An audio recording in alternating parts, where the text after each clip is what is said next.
I created and hosted a tournament comprised of only bots in Counter-Strike 2. But now his teammates are coming back. Letterbox Larry. He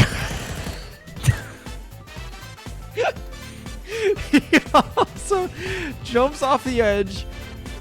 Sometimes it led to tension. They really need to get on the defuse. Slorpy decides to reload. Does he have it? Did he start it soon enough? Oh my god! Oh my god!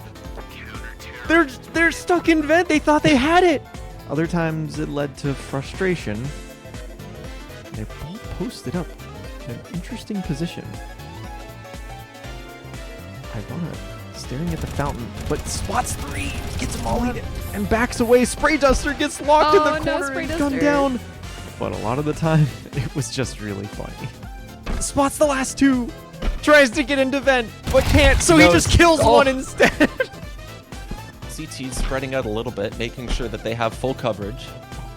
Oh, and they take the bait. Now his second one is here. He's back again. That's another one. And now just the number 20 9. seconds left. Oh my god, just the number 9 has to get this. Or he can stay alive. All he has to do is not die and he wins the round for freakies. He actually makes the right choice. Oh my god. Throughout the tournament, characters started to show up and create some really great moments. Molecule next up in line, but the hold. But English professor, an amazing flank, takes the bomb and then runs away. He's heading. Just an insane IGL, always coming up with these kinds of strats. He's looking the wrong way. Gives away his position. Just take it. Oh my god! Rabies now. Rabies and Kneecap. He's starting to defuse. But everyone has their knife out. He gets the defuse. Oh! Said this before. Speed. A fast fight. Headshot. Has the bomb though. Gets two. Gets three. Sometimes we know Elbow Grease capable of really calling some brainy rounds here. Don't know what's happening in the spawn right now. Perhaps just having some communication in the spawn, but still just chatting in the spawn. Right, the collaboration's over. Perfect execute, I believe. Now back to A. They're making it to A. You know, they avoid the oh wait. CTs went B. No, they're overthinking it. They looped around. But now they're looping again. Another time they're going back to A again.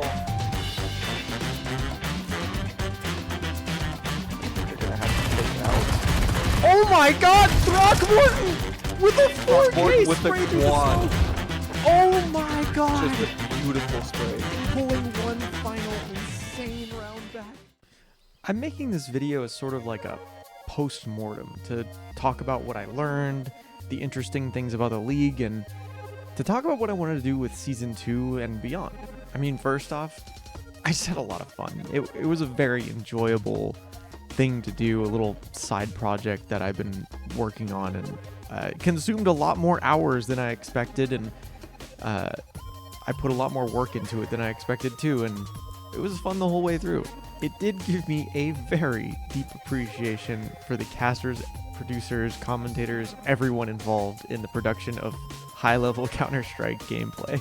I gave a bunch of my friends the opportunity to commentate over games with me, and I learned that commentary is surprisingly difficult, especially duo commentary.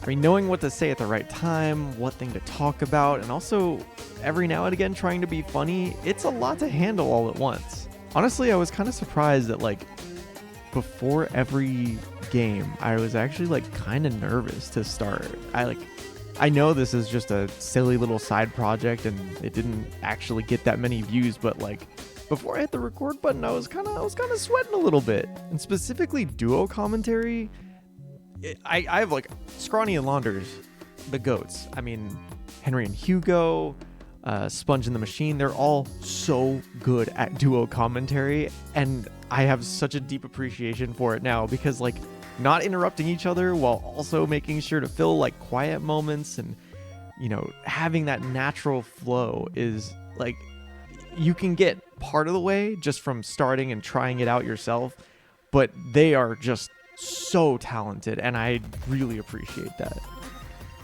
Production wise, I have so much more appreciation as well for both observers and producers. Observing is much harder than I expected, and I do think that maybe commentating, trying to find the spot where things are happening and also trying to talk about it and read the map and all of this all at once is probably harder than just doing one at a time, but still it's still difficult. Shout out to observers like Rushley, JRez, and Chev. They're just awesome. They're so good at it, at just knowing where the action's going to happen and predicting and making sure we catch it. It's really impressive. And it turns out that editing the bots was really tough as well. I had to research how to unpack the VPK files that the game like comes in, how to do that like an override, and setting up a dedicated server. Not getting VAC banned. I almost got VAC banned when I set it up because I did it through my main Counter-Strike client instead of through a dedicated server on a separate file structure. Another fun fact, I actually had the overlay that I started using in the semifinals. I had it since I started. I just didn't use it because I thought that you needed to attach a Steam ID to the players in order to get them to show up on the overlay. Turns out you don't need that, and also turns out that bots actually do have a Steam ID, and I need to figure out if that's consistent or not still. That's another, you know, quick thing for season 2. If I could, that'd be cool, because then I could like set up individual profile pictures for each bot, which might be a step too far, but it would be cool. And speaking of the bots, they honestly surprised me. I thought that the bots would just kind of like run mid every round and like get into a scrappy little fight, but honestly, sometimes they did real strats, like a 3B, 2A on Inferno. Sometimes they'd take peeks and then back away, and occasionally they'd hit insane shots for no explicable reason whatsoever. And the occasional insanely clutch defuse that absolutely would never work in a real game, but would blow our minds. And aside from their inability to climb over certain obstacles, the bots did honestly impress me. He's coming back now, though. Will he have enough time to back couch up Steve? Fighting this railing again, one of his worst enemies this game. He's come around it before. He has overcome this limitation before. I have faith.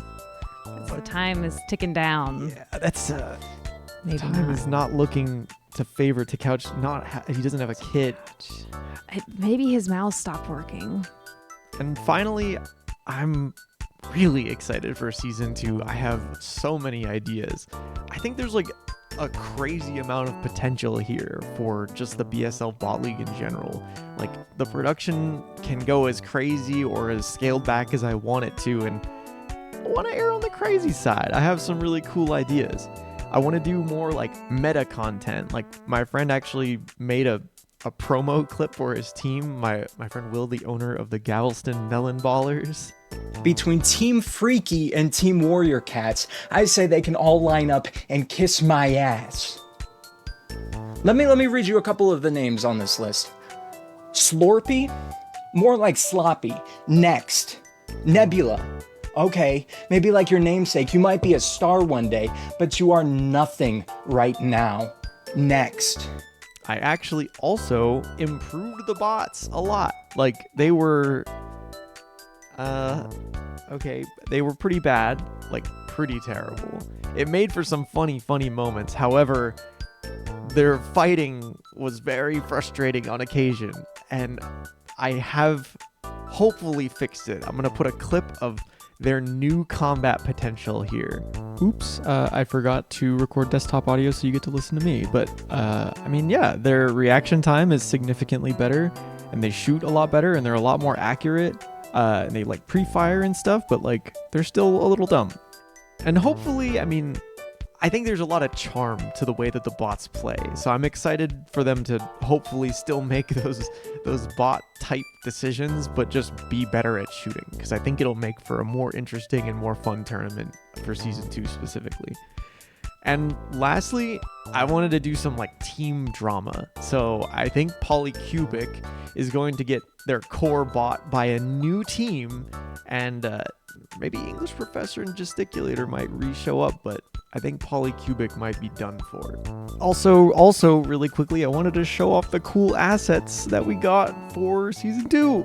My friend Kyrie, also a producer and one of the commentators from the Mirage game, made these, and aren't they great? They're so pretty.